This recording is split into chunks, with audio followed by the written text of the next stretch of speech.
आज Doubtnut app download करें। Doubtnut पर अपने सभी गणित, रसायन विज्ञान, भौतिक विज्ञान और जीव विज्ञान के डाउट्स का करो सफाया। बस प्रश्न की फोटो खींचो, एक ही प्रश्न को क्रॉप करो और तुरंत वीडियो सोल्यूशन पाओ। अभी डाउनलोड करें। हेलो, इस प्रश्न में दो कथन दिए गए हैं। पहले कथन में लिखा है यदि ए बी सी घनात्मक पूर्णांक है, इस प्रकार है कि ए जोड़ बी जोड़ सी छोटा या बराबर है 8 के, तो ऐसे संभावित त्रिकों ए बी सी की संख्या 56 है। दूसरे कथन में लिखा हुआ है n भिन्न वस्तुओं को 8 छात्राओं में इस प्रकार वितरित करने की तरीकों की संख्या की प्रत्येक को कम से कम एक वस्तु मिले, n घटा 1 सी r घटा 1 होगी। प्रश्न में 4 ऑप्शन दिए गए हैं और हम लोगों को बताना है कि इनमें से कौन सा सही है। सबसे पहले हम लोग पहले कथन की जांच करते हैं, तो यहाँ हम लोग लिखते हैं कथन एक। कथन एक में दिया हुआ है a जोड़ b जोड़ c ये छोटा या बराबर है 8 के, तो यहाँ पर a b c घनात्मक पूर्णांक है। इसका मतलब हम लोग a जोड़ b जोड़ c जो कि छोटा या बराबर है 8 के, उसे लिख सकते हैं a जोड़ b जोड़ c 8 के बराबर होगा, क्योंकि 8 में यहाँ पर बराबर है। और फिर ये भी है कि a जोड़ b जोड़ c छोटा होगा 8 के, तो इसका मतलब हम लोग ये भी लिख सकते हैं कि a जोड़ b जोड़ c 7 के बराबर होगा। ठीक इसी तरह हम लोग लिख सकते हैं कि a जोड़ b जोड़ c 6 के बराबर होगा। ये जब तक a जोड़ b जोड़ c 3 के बराबर होगा तभी तक लिख सकते हैं, क्योंकि a जोड़ b जोड़ c यहाँ पर कुल 3 संख्या है और तीनों घनात्मक है। तो अगर हम लोग a बराबर 1 और b बराबर 1 फिक्स करें, तब a जोड़ b जोड़ c जो कि 8 के बराबर है, इसका कुल तरीका होगा।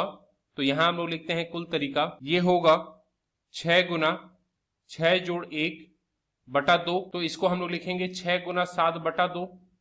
जब 2 का विभाजन करेंगे 6 में तो हमें 3 प्राप्त होगा, तो कुल तरीका हम लोग को मिलेगा 3 गुना 7 मतलब 21 तरीका। ठीक इसी तरह अगर हम लोग a का मान 2 और b का मान 1 फिक्स करें, तब c के लिए कुल तरीका 5 होगा। तो तब हम लोग कुल क्रमचय निकालेंगे। तो यहां हम लोग लिखते हैं कुल क्रमचय, ये होगा 5 गुना 5 जोड़ 1 बटा 2 के बराबर। 5 गुना 5 जोड़ 1 का मान 6 होता है बटा 2। जब 2 का विभाजन 6 से करेंगे तो 3 होगा, मतलब 5 गुना 3 मतलब 15 कुल तरीका होगा। तो यहां पर हम लोग इसे लिखेंगे 7c2 जोड़ 6c2 जोड़ 5c2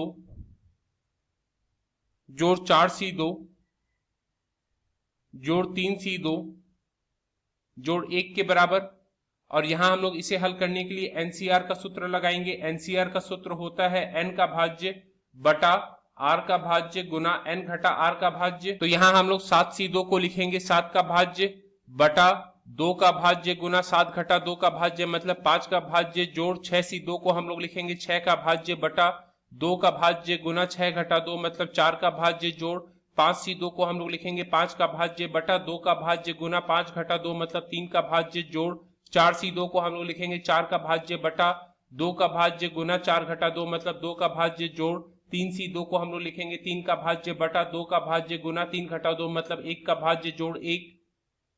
तो यहां हम लोग 7 के भाज्य को लिखेंगे 7 गुना 6 गुना 5 का भाज्य बटा 2 का भाज्य गुना 5 का भाज्य जोड़ 6 के भाज्य को हम लोग लिखेंगे 6 गुना 5 गुना 4 का भाज्य बटा 2 का भाज्य गुना 4 का भाज्य जोड़ 5 के भाज्य को हम लोग लिखेंगे 5 गुना 4 गुना 3 का भाज्य बटा 2 का भाज्य गुना 3 का भाज्य जोड़ 4 के भाज्य को हम लोग लिखेंगे 4 गुना 3 गुना 2 का भाज्य बटा 2 का भाज्य गुना 2 का भाज्य जोड़ 3 के भाज्य को हम लोग लिखेंगे 3 गुना 2 का भाज्य बटा 2 का भाज्य, क्योंकि 1 का भाज्य का मान 1 होता है तो यहाँ हम लोग 1 से गुना कर देंगे जोड़ 1।